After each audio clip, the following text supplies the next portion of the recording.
Hi friends, ఎలా ఉన్నారు? నేను మీ Sujana. Welcome to cooking secrets. It makes you healthy. ఈ రోజు మనం చేసుకోబోయే రెసిపీ పిల్లలకి పెద్దలకి బ్రెయిన్ డెవలప్మెంట్ చేసి జుట్టు ఊడకుండా ఒత్తుగా పెరిగేలా చేస్తుంది. పచ్చి కొబ్బరిలో ఆయిల్ లక్షణాలు ఉండవు, పాల లక్షణాలే ఉంటాయి. నానబెట్టిన గింజలను నలిపితే పాలు ఎలా వస్తాయో పచ్చి కొబ్బరి అలా పాల లక్షణాలతో ఉంటుంది. కొబ్బరి బాగా ముదిరిపోయి ఎండిపోయిన తర్వాత మాత్రమే దానిలో ఉండే రసాయనిక చర్యలు అన్నీ మారిపోయి ఆయిల్ లక్షణాలలోకి మారుతాయి. కాబట్టి లేత కొబ్బరి వంటల్లో వీలైనంతగా వాడగలిగితే చాలా మేలు చేస్తుంది. విటమిన్స్, మినరల్స్, ఎంజైమ్స్ పుష్కలంగా ఉంటాయి. మన శరీరానికి అవసరమైన ఫ్యాటీ యాసిడ్స్, డైటరీ ఫైబర్ ఉంటాయి. అరగని పీచు కూడా ఉంటుంది. ఈ అరగని పీచు మోషన్ ఫ్రీగా అవ్వడానికి ఉపయోగపడుతుంది. డైటరీ ఫైబర్ మన ఒంట్లో ఎక్సెస్ గా ఫామ్ అయ్యే అదనపు కొవ్వుని బయటకు పంపేందుకు ఉపయోగపడుతుంది. పచ్చి కొబ్బరి ఆడవాళ్ళకి దేవుడిచ్చిన వరం లాంటిది. అందుకని మన మహర్షులు ప్రతి శుభకార్యాలలో కొబ్బరికాయలు కొట్టించి అందరికీ పంచి మనము తినేటట్లు ఏర్పాటు చేశారు. అలాంటి కొబ్బరి వాడకం రోజు రోజుకు తగ్గిపోతుంది. చర్మం నిగనిగలాడేందుకు కావలసిన మంచు కొవ్వులు అన్నీ పచ్చి కొబ్బరిలో ఉన్నాయి. అల్లంలోని యాంటీ ఇన్ఫ్లమేటరీ ప్రాపర్టీస్ జీర్ణకోశంలో హాని కలిగించే చెడ్డ సూక్ష్మజీవులు పెరగకుండా చేస్తుంది.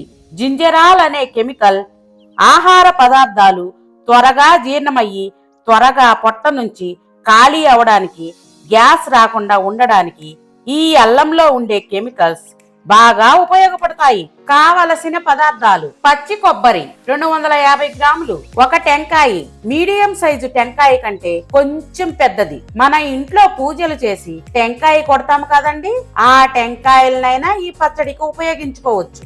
అల్లం 15 గ్రాములు, 2 ఇంచుల ముక్క, ఎండుమిర్చి 10 గ్రాములు, 10 మిరపకాయలు, ధనియాలు 1 టీ స్పూన్, జీలకర్ర 1/2 టీ స్పూన్, చింతపండు 20 గ్రాములు, మీడియం సైజు నిమ్మకాయంత, ఉల్లిపాయ 80 గ్రాములు మీడియం సైజ్, ఉప్పు తగినంత, నూనె 2 టేబుల్ స్పూన్లు. ముందుగా చింతపండు నానబెట్టి పెట్టుకోవాలి.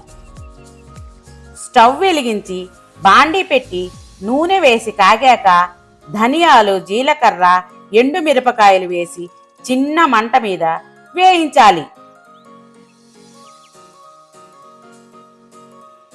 అవి కొంచెం వేగాక అల్లం ముక్కలు వేసి వేయించాలి.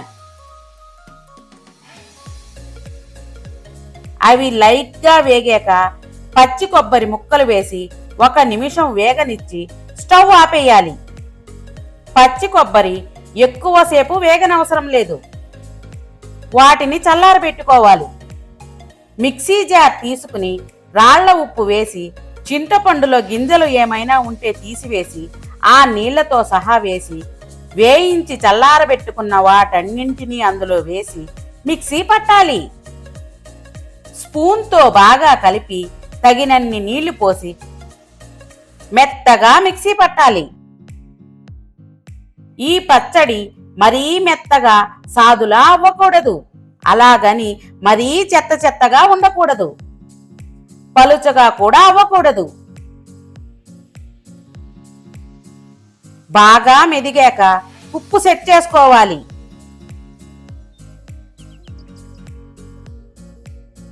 ఇలా మెదిగాక కొంచెం ఉల్లిపాయ వేసి లైట్ గా మిక్సీ పట్టాలి. కొంచెం ఉల్లిపాయ వేసి మిక్సీ పట్టడం వలన రోటిలో రుబ్బిన టేస్ట్ వస్తుంది.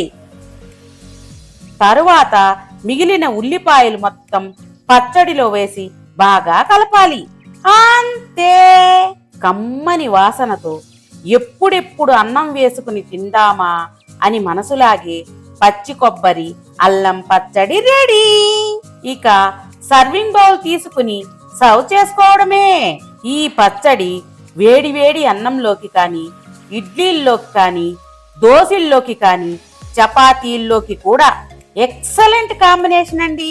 ఈ పచ్చడిని వేడి వేడి అన్నంలో వేసుకుని బెండకాయ, దొండకాయ, పందిరి చిక్కుడు, పొనగంటాకు వీటిలో ఏదైనా ఒక తాలింపు కాంబినేషన్ తయారు చేసుకుని నంజుకుని తిన్నారంటే ఉంటుంది చూడండి, టేస్ట్ అద్దరిపోతుంది. నాన్ వెజ్ ప్రియులైతే ఉల్లిపాయ గుడ్డు ఆమ్లెట్ వేసి నంజుకుని తింటే ఇక చెప్పనవసరం లేదు. ఆ టేస్టే వేరులండి. తప్పకుండా ట్రై చేయండి. ఫ్రెండ్స్, నచ్చిందా? ట్రై చేస్తారా? అయితే కుకింగ్ సీక్రెట్స్ ఛానల్ కి రండి. నేను చెప్పిన ప్రొసీజర్ యాజ్ గా ఫాలో అవ్వండి. పర్ఫెక్ట్ గా వస్తుంది. ఒక లైక్ కొట్టి షేర్ చేయండి. Please subscribe my channel. మీరు ట్రై చేసి ఎలా వచ్చిందో కమెంట్ పెట్టండి. మా వీడియో చూసినందుకు ధన్యవాదాలు.